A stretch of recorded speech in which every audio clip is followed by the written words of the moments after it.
이 문제는 1세기 이전의 저 유명한 러시아 작가 도스토예프스키의 작품에도 여러 번 나오며 그 중에도 대표적인 것이 카라마조프의 형제이다. 뉴욕 타임스지는 이 순교자를 도스토예프스키에서 까미의 전통을 이은 것이라고 하였다. 그러나 이 순교자에서는 문제의 제기는 도스토예프스키 적이지만 대답은 까미 적이다.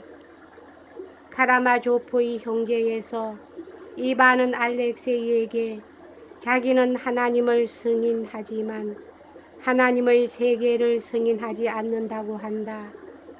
그는 지구의 표피로부터 핵심까지 침투된 일반 인간의 눈물에 대하여 말하고 싶으나 그러면 그들의 죄 때문이라고 대답할는지 모르니까 무죄한 어린 아기들이 죄 없이 당한 고통에 국한한다고 하고 죄 없이 고통당한 아기들의 슬픈 이야기들을 말하면서 그들이 당한 고통의 이유와 그 보상을 따지고 든다.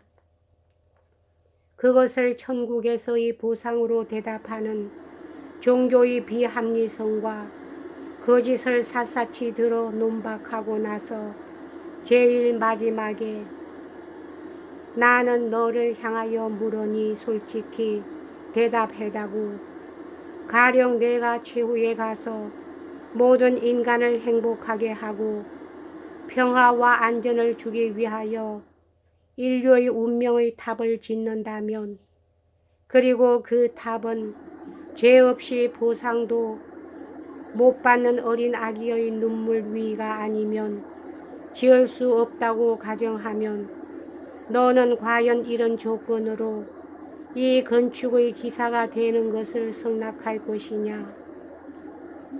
자, 거짓말 말고 말하여라. 그리고 이 세상의 인간들이 이 어린 순한 자의 보상받을 길 없는 핏덩어리에 세워진 행복을 달게 받고 영구히 즐겁게 복락을 누리리라는 그런 생각을 할 수 있으며 또 그런 생각을 용납할 수 있단 말이냐.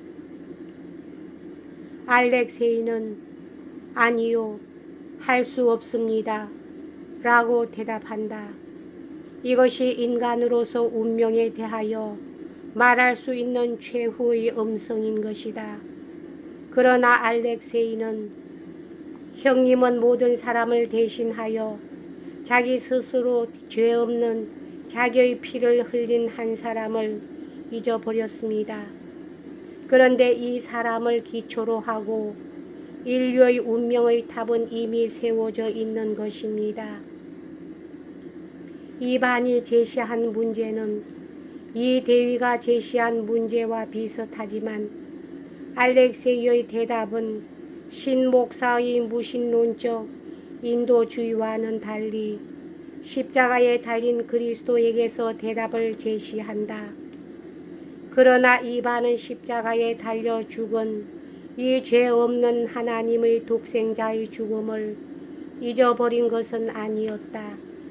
다만 그를 믿을 수 있느냐가 문제였던 것이다.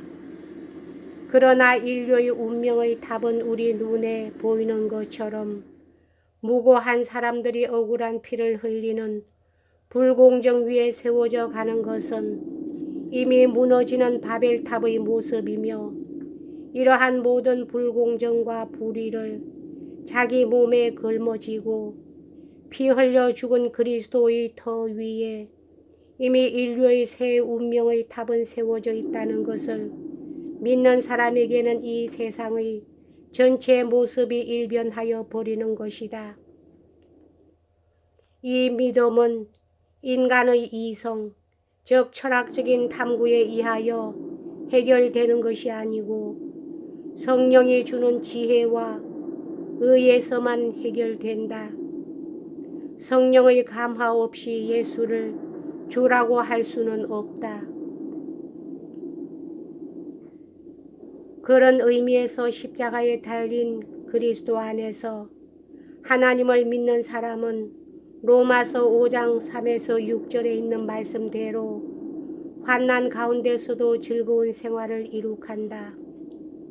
이 말은 기독교인이 되면 고난을 즐거워하는 자학증 환자가 된다는 의미가 아니라 고난 속에서 거기에 숨어 계시는 하나님, 그리스도를 만날 수 있고 그를 만남으로써 거기서 구체적인 하나님의 사랑이 우리 마음에 부은 바 되고 그 안에서 이미 승리를 거둔 그리스도의 승리에 참여하여 신목사식인 종교적 허구인 소망이 아니라 이 역사를 변화시키는 산 소망을 얻게 되기 때문이다.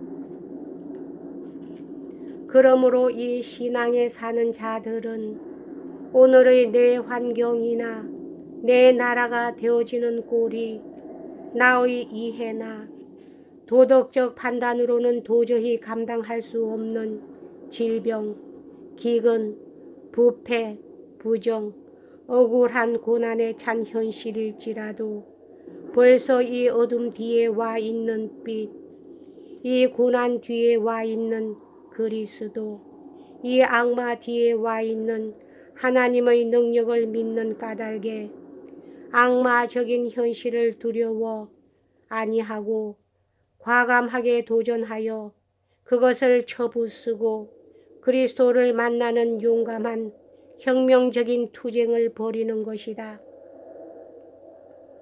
그 고난의 역사 속에 참가함이 없이 그 속에서 승리하시는 그리스도를 믿는다는 것은 하나의 종교적인 허구인 것이다. 사회 악은 점점 더 뿌리를 뻗어가는 것 같으나 믿음의 눈에는 이미 그것은 그리스도에게 항복한 사탄의 패잔병에 불과한 것이기에 진정한 용기를 가지고 대결할 수 있는 것이다.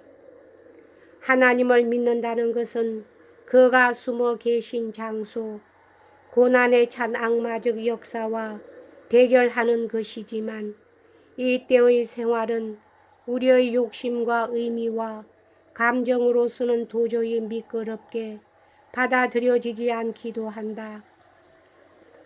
그러나 내 지혜를 중심한 것이 아니고 그의 지혜, 내 감정이 아니고 그의 감정이 중심이 되는 때 비로소 신앙생활이 시작되는 것이며 이것은 자기 자신의 주관을 거슬려 사는 결단의 생활을 의미하는 것이다.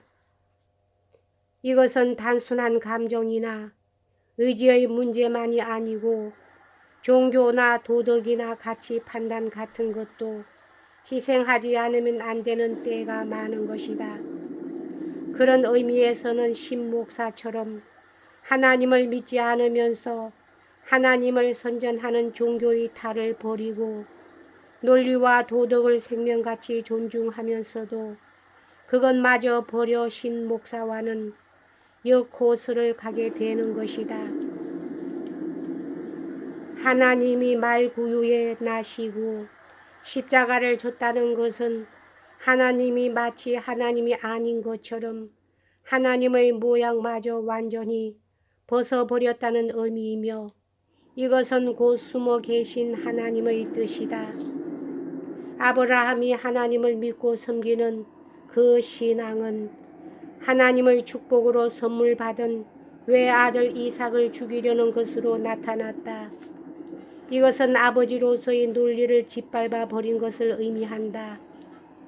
아버지인 하나님이 외아들을 세상에 보내어 죽게 했다는 사실은 하나님의 모양을 버렸을 뿐 아니라 아버지의 논리마저 버린 것이다. 그렇게 고함으로써 오히려 그는 진정한 우리의 하나님이 그리스도의 아버지일 뿐 아니라 우리의 아버지인 것이다.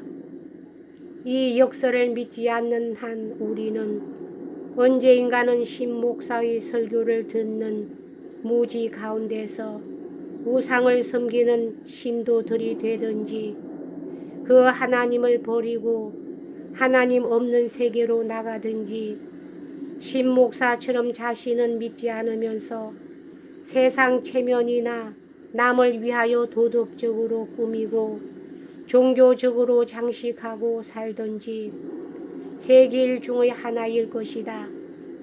그러나 그 세 길 가운데 어느 길에서도 해답을 찾을 수는 없을 것이다. 우리는 십자가에서 죽은 그리스도 안에서 부활과 승리를 보여 죽음 뒤에 숨은 생명, 죄 뒤에 숨은 의, 무지 뒤에 숨은 지혜, 고난 뒤에 숨은 기쁨, 지옥 뒤에 숨은 천국을 믿는 까닭에 죄악이 가득 찬 오늘의 한국 사회 속으로 억울한 고통이 찬 동포의 고난 속으로 폐허와 같고 지옥과 같은 이 현실 속으로 두려움 없이 참여하는 것이다. 그 길을 가는 사람은 하나님의 존재를 믿지 않으면서 있는 것처럼 생각하는 것이 아니라 하나님이 있으나 없는 자같이 도덕이나 정의감이 없으면서 있는 자같이 행동함이 아니라 있으면서 없는 자같이 죽음을 두려워하면서 안 두려워하는 척하는 것이 아니라 부활을 믿으면서도 생명을 아껴가면서 살아가는 역설적인 인간인 것이다. 거기서 숨어 계신 하나님, 정의, 선, 생명, 천국에로 들어가는 다이나믹한 생활이 이루어질 것이다.